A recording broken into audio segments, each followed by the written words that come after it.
Hello साथियों, कैसे हो आप सभी। मैं हरवेंद्र एक बार फिर से आप सभी साथियों का अपने परिवार हर क्लासेस 24 में आपका स्वागत करता हूं।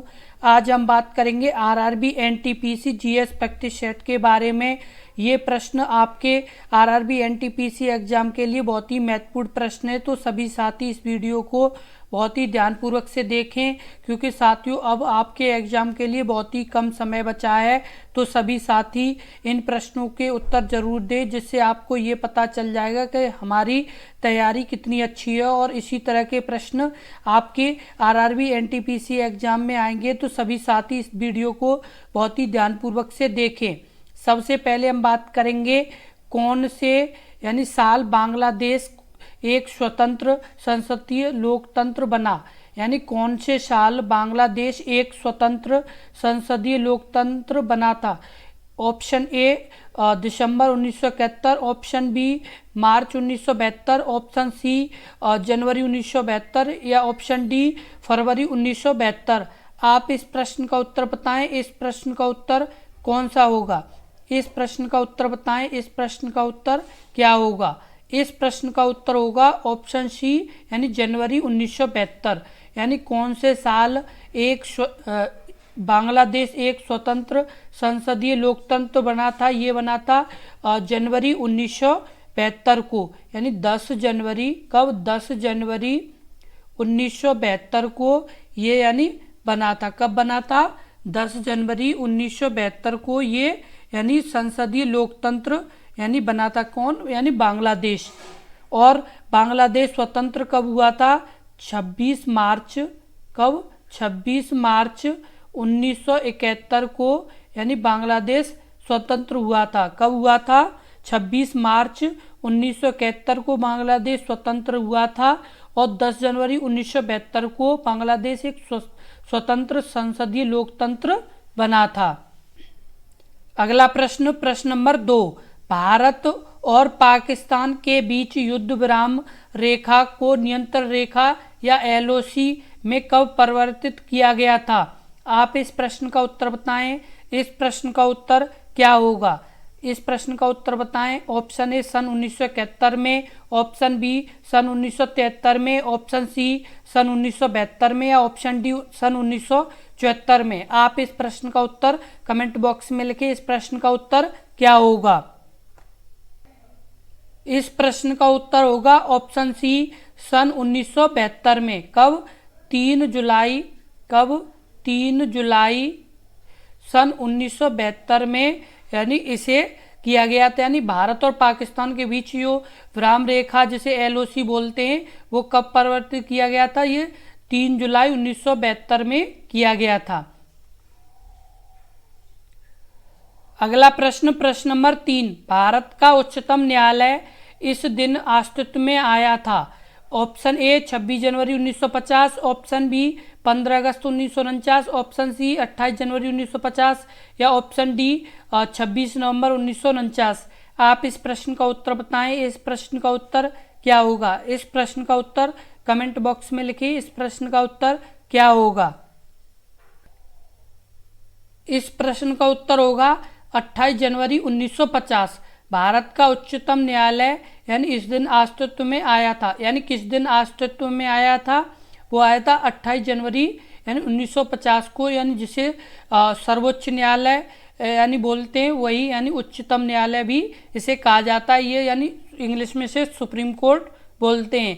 ये कब यानी आया था 28 जनवरी 1950 में अस्तित्व में आया था। अगला प्रश्न, प्रश्न नंबर 4। सुप्रीम कोर्ट के न्यायाधीश की सेवानिवृत्ति की उम्र क्या है। ऑप्शन ए 65 साल, ऑप्शन बी 66 साल, ऑप्शन सी 67 साल या ऑप्शन डी 70 साल। सुप्रीम कोर्ट के न्यायाधीश की सेवानिवृत्ति की उम्र क्या है। इस प्रश्न का उत्तर बताएं। इस प्रश्न का उत्तर क्या होगा। इस प्रश्न का उत्तर होगा ऑप्शन ए यानी 65 साल। सुप्रीम कोर्ट के न्यायाधीश की सेवानिवृत्ति की उम्र क्या है। इस प्रश्न का जो उत्तर सही होगा वो होगा 65 साल। यानी एक जो व्यक्ति जो मतलब 65 साल की उम्र पूरी कर चुके हों उन्हें यानी सेवानिवृत्ति दे दी जाती है सुप्रीम कोर्ट के न्यायाधीश के रूप में जो भी कार्यरत होते हैं उन्हें यानी 65 साल की उम्र पूरी होने पर यानी उन्हें यानी सेवानिवृत्ति दे दी जाती है। अगला प्रश्न, प्रश्न नंबर 5, निम्न में से कौन सी सिंधु नदी की सहायक नदी नहीं है? Option A Sutlej, option B Ravi, option C Beas, option D Chambal. यानी निम्न में से कौन सी नदी यानी सिंधु नदी की सहायक नदी है? आप इस प्रश्न का उत्तर बताएं। इस प्रश्न का उत्तर क्या होगा? आप इस प्रश्न का उत्तर कमेंट बॉक्स में लिखें। इस प्रश्न का उत्तर क्या होगा? इस प्रश्न का उत्तर होगा ऑप्शन डी यानी चंबल नदी। यानी निम्न में से कौन सी नदी यानी सहायक नदी नहीं है? इस प्रश्न का उत्तर होगा यानी चंबल नदी नहीं है। सतलज, रावी और ब्यास ये यानी सिंधु नदी की सहायक नदियाँ है, और चंबल नदी ये नदियाँ वो आपकी यानी जम्मू कश्मीर और हिमाचल प्रदेश ये इधर से यानी बहती है, और ये जो चंबल नदी है ये आपके मध्य प्रदेश के आसपास यानी बहती है। इसलिए ये तीनों नदियाँ यानी सतलज, रावी और व्यास सिंधु नदी की सहायक नदियाँ हैं, और ये चंबल है वो नहीं है इसकी सहायक नदी। जितने भी साथी इस वीडियो को देख रहे हैं वो साथी एक बार वीडियो को शेयर जरूर कर दें और एक बार वीडियो को लाइक कर दें, और अपने परिवार इस हर क्लासेस 24 को सब्सक्राइब जरूर कर ले, क्योंकि इसी तरह के बहुत ही महत्वपूर्ण प्रश्नों की वीडियो अपने इसी यूट्यूब चैनल हर क्लासेस 24 पर लगातार अपलोड की जाएगी। तो जितने भी साथी आरआरबी एनटीपीसी एग्जाम की तैयारी कर रहे हैं वो सभी साथी अपने इसे परिवार हर क्लासेस 24 को जरूर सब्सक्राइब कर लें। अगला प्रश्न, प्रश्न नंबर 6, भारत की सबसे लंबी नदी कौन सी है जो समुद्र में प्रवाहित नहीं होती? Option A Ganga, option B Tapti, option C Yamuna या ऑप्शन डी कावेरी। यानी भारत की सबसे लंबी नदी कौन सी है जो यानी समुद्र में प्रवाहित नहीं होती है? इस प्रश्न का उत्तर बताएं। इस प्रश्न का उत्तर क्या होगा? और इस प्रश्न का उत्तर कमेंट बॉक्स में लिखें। इस प्रश्न का उत्तर क्या होगा? इस प्रश्न का उत्तर होगा ऑप्शन सी यमुना। यानी भारत की सबसे लंबी नदी यानी कौन सी है जो समुद्र में प्रवाहित नहीं होती? यमुना नहीं होती। यह एक सहायक नदी है। कैसी है? यह एक सहायक नदी है। किसकी है? यानी गंगा की। गंगा की ये यानी सहायक नदी है, और इसकी जो लंबाई है यमुना की वो है 1385 किलोमीटर। कितनी है? 1385 किलोमीटर है। और यह गंगा में कहाँ पर मिलती है? प्रयागराज में। कहाँ पर? प्रयागराज में यानी ये गंगा में मिल जाती है। और ये निकलती कहाँ से है? ये निकलती है यमुनोत्री नामक हिमनद से। कहाँ से? यमुनोत्री नामक हिमनद से ये यमुना नदी निकलती है। इसकी लंबाई कितनी है? 1385 किलोमीटर। और ये कहाँ पर यानी जैसे मिलती है तो प्रयागराज में। किस नदी में? गंगा नदी में ये मिलती है। अगला प्रश्न, प्रश्न नंबर 7, भारत सरकार द्वारा रुपए चिन्ह यानी रुपए को किस वर्ष में अपनाया गया था? Option A 2009, option B 2011, option C 2010 या ऑप्शन डी 2012। आप इस प्रश्न को यानी इस प्रश्न के उत्तर को यानी कमेंट बॉक्स में लिखिए। इस प्रश्न का उत्तर क्या होगा? यानी भारत सरकार द्वारा यानी रुपए का जो चिन्ह अभी जैसे चल रहा है वो कब यानी अपनाया गया था? इस प्रश्न का उत्तर कमेंट बॉक्स में लिखिए। ये इसी तरह के बहुत ही महत्वपूर्ण प्रश्न आपके आरआरबी एनटीपीसी एग्जाम में आएंगे, तो सभी साथी इन प्रश्नों को अपनी एक नोटबुक में साथ के साथ लिखते जाएं, जिससे आप बाद में भी रिवीजन कर पाएंगे। इसी तरह के बहुत ही महत्वपूर्ण प्रश्न आपके यानी आरआरबी एनटीपीसी एग्जाम में आएंगे, तो सभी साथी इस वीडियो को बहुत ही ध्यानपूर्वक से देखें और इस प्रश्न का उत्तर बताएं। इस प्रश्न का उत्तर क्या होगा? इस प्रश्न का उत्तर होगा ऑप्शन सी 2010। यानी जो भारत सरकार द्वारा अभी जैसे आप अपने जो रुपए के जैसे 50 रुपए के 100 रुपए के जैसे जो नोटों पर आप चिन्ह देखते हैं, वो अभी जो चिन्ह है वो यानी कब से अपनाया गया है? तो वो अपनाया गया है 2010 से। कब से? 2010 से यानी ये अपनाया गया है।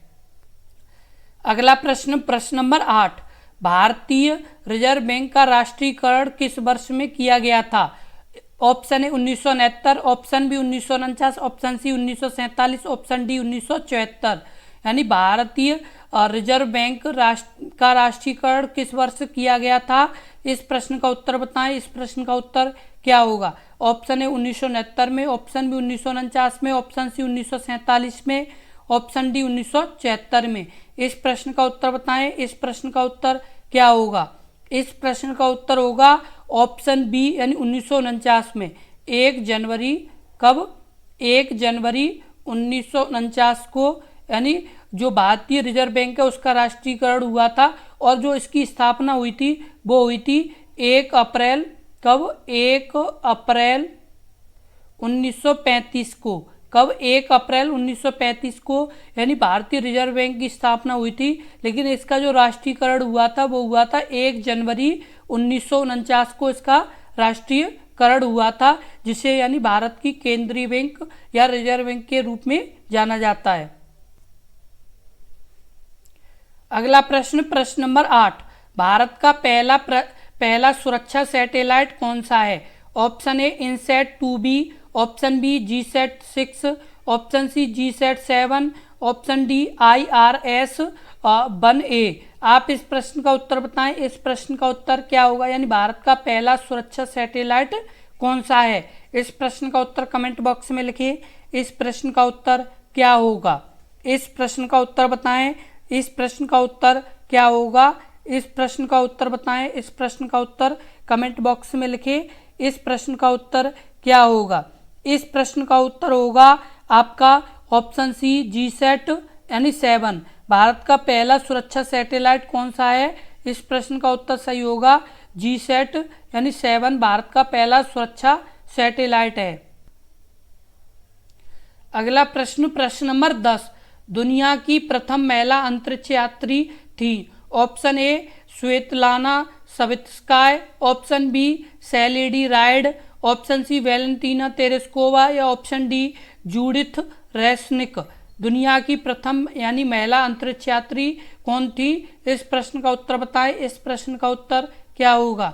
इस प्रश्न का उत्तर होगा ऑप्शन सी वैलेंटीना तेरेस्कोवा। यानी दुनिया की प्रथम महिला अंतरिक्ष यात्री कौन थी? वैलेंटीना तेरेस्कोवा थी। और दूसरी कौन थी? वो थी स्वेतलाना सवित्स्काय।